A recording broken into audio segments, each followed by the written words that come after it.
जय श्री कृष्णा मित्रों। क्या आपने कभी सोचा है हम जन्म क्यों लेते हैं, इतना संघर्ष क्यों करते हैं और आखिर में सब खत्म हो जाता है। अगर भगवान श्री कृष्ण आज आपको एक आखिरी सच बताएं तो क्या आप सुनने के लिए तैयार हैं?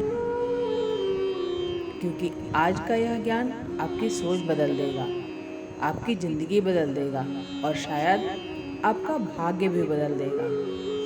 तो ये वीडियो अंत तक ज़रूर देखें, क्योंकि आखिर में जो बात आपको बताई जाएगी वो आपकी आंखें खोल देगी। महाभारत के युद्ध के बाद जब सब कुछ खत्म हो चुका था, अर्जुन के मन में एक सवाल उठता है। अर्जुन सोच में पड़ जाता है कि रिश्ते खत्म, शरीर खत्म, धन खत्म, नाम भी एक दिन मिट जाता है, तो फिर इंसान जीता किस लिए है? श्री कृष्ण मुस्कुराते हुए कहते हैं, हे अर्जुन, जो तुम देख रहे हो वो सत्य नहीं है। शरीर बदलता है, परिस्थितियाँ बदलती हैं, समय बदलता है, लेकिन आत्मा कभी नहीं बदलती। तुम शरीर नहीं हो, तुम आत्मा हो।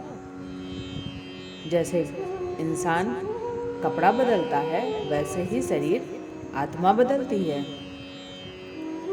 बचपन, जवानी, बुढ़ापा और फिर नया जन्म। लेकिन हम क्या करते हैं? हम खुद को शरीर समझ लेते हैं और यहीं से शुरू होता है दुख का कारण।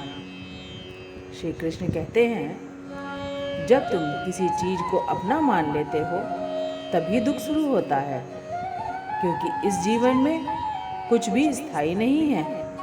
तुम किसी से प्यार करते हो, वो चला जाता है तो दुख होता है। तुम पैसा कमाते हो, वो खो जाता है तो दुख होता है।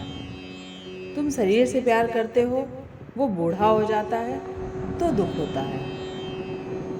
श्री कृष्ण कहते हैं, जो बदलता है वो तुम्हारा नहीं है, जो स्थायी है वही तुम हो, और वो है आपकी आत्मा। जिस दिन तुमने खुद को पहचान लिया, उस दिन तुम्हें किसी चीज़ से डर नहीं लगेगा। ना मौत का डर, ना खोने का डर और ना ही असफलता का डर। अब अर्जुन पूछता है, अगर सब माया है तो कर्म क्यों करें? श्री कृष्ण कहते हैं, कर्म करो, लेकिन आसक्ति मत रखो। पढ़ाई करो, लेकिन रिजल्ट का डर मत रखो। काम करो, लेकिन फल की चिंता मत करो। प्यार करो, लेकिन टूटने का डर मत रखो।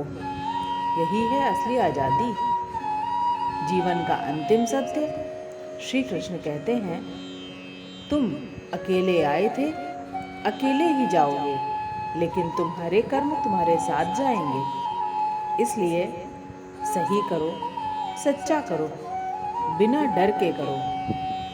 श्री कृष्ण की इस बात को अगर आप सच में समझना चाहते हो तो एक छोटी सी कहानी सुनो। ये कहानी आपकी सोच बदल देगी। एक बार एक राजा था जिसके पास सब कुछ था, धन था, महल था, शक्तियाँ थीं, लेकिन फिर भी वो खुश नहीं था। एक दिन उसने एक भिखारी को देखा जो सड़क किनारे बैठकर गाना गा रहा था और बहुत खुश था। राजा ने पूछा, तुम्हारे पास कुछ भी नहीं है, फिर भी तुम इतने खुश कैसे हो? भिखारी मुस्कुराया और बोला, महाराज, मैंने अपना कहना छोड़ दिया है। ना कुछ मेरा है और ना कुछ मेरा जाएगा। और उसी दिन राजा को समझ आया कि दुख चीज़ों से नहीं, अपनेपन से होता है। ठीक यही बात श्री कृष्ण अर्जुन को समझा रहे हैं। हम सब अपनी ज़िंदगी में एक बहुत बड़ी गलती करते हैं और उसी गलती की वजह से हमें दुख होता है। इसे समझने के लिए एक छोटी सी कहानी आगे सुनते हैं। एक छोटा सा बच्चा समुद्र किनारे रेत का महल बना रहा था। वो बहुत खुश था, लेकिन तभी एक लहर आई और उसका पूरा महल बहा ले गई। बच्चा रोने लगा। पास खड़े एक बूढ़े आदमी ने कहा, बेटा, ये महल तुम्हारा था ही नहीं, तुम बस थोड़ी देर के लिए उसे अपना मान लिया था। ठीक वैसे ही हमारे रिश्ते, हमारा पैसा, हमारा शरीर, ये सब रेत की तरह हैं। हम इसे अपना मान लेते हैं और जब ये सब हमसे दूर जाता है तो हमें दुख होता है।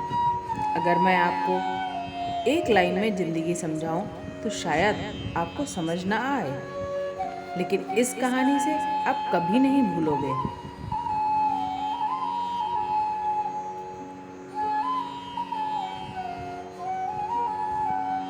जिंदगी एक ट्रेन के सफ़र की जैसी है। कुछ लोग बीच में चढ़ते हैं, कुछ लोग बीच में उतर जाते हैं, लेकिन हम क्या करते हैं? हम सोच लेते हैं कि ये लोग हमेशा मेरे साथ रहेंगे, और जब वो उतर जाते हैं तब हमें दुख होता है। श्री कृष्ण कहते हैं, तुम सिर्फ यात्री हो। अब जो मैं बताने जा रही हूँ वो आपकी पहचान बदल सकती है। इसे समझने के लिए ये कहानी ध्यान से सुनना। एक आदमी रोज आईने में खुद को देखता था और सोचता था, यही मैं हूँ। लेकिन एक दिन आईना टूट गया और वो घबरा गया। जब उसे समझ आया, मैं आईना नहीं हूँ, मैं वो हूँ जो आईने में दिखता है। ठीक वैसे ही तुम शरीर नहीं हो, तुम आत्मा हो। हर कोई ये सवाल पूछता है कि जब सब भगवान के हाथ में है तो हम मेहनत क्यों करें? इसका जवाब इस कहानी में छुपा है। एक किसान रोज मेहनत करता है, लेकिन हर बार फसल अच्छी नहीं होती। फिर भी वो मेहनत करता है। किसी ने पूछा, जब रिजल्ट कंट्रोल में नहीं है तो मेहनत क्यों? किसान बोला, मेहनत मेरा काम है, फल देना भगवान का काम है, और यही कर्म योग है। और अब जो मैं आपको बताने जा रही हूँ वो जिंदगी का सबसे बड़ा सच है। इसे ध्यान से सुनना। एक बूढ़ा आदमी अपने आखिरी समय में था। उसने अपने बेटे से कहा, मैं खाली हाथ आया था और खाली हाथ जा रहा हूँ, लेकिन एक चीज़ साथ ले जा रहा हूँ, अपने कर्म। और यही श्री कृष्ण का अंतिम संदेश है। और अब जो मैं आपको बताने जा रही हूँ, अगर आपने ये समझ लिया है तो आपकी ज़िंदगी बदल जाएगी। श्री कृष्ण अंत में कहते हैं, तुम अकेले आए थे, अकेले ही जाओगे, लेकिन तुम्हारे कर्म तुम्हारे साथ जाएंगे। इसलिए सही करो, सच्चा करो, बिना डर के करो। अगर आज इस बात ने आपके दिल को छू लिया है तो कमेंट में लिखें कि मैं आत्मा हूँ, और इस वीडियो को ज़्यादा से ज़्यादा लोगों के साथ शेयर करें, क्योंकि शायद किसी की ज़िंदगी बदल जाए। जय श्री कृष्णा।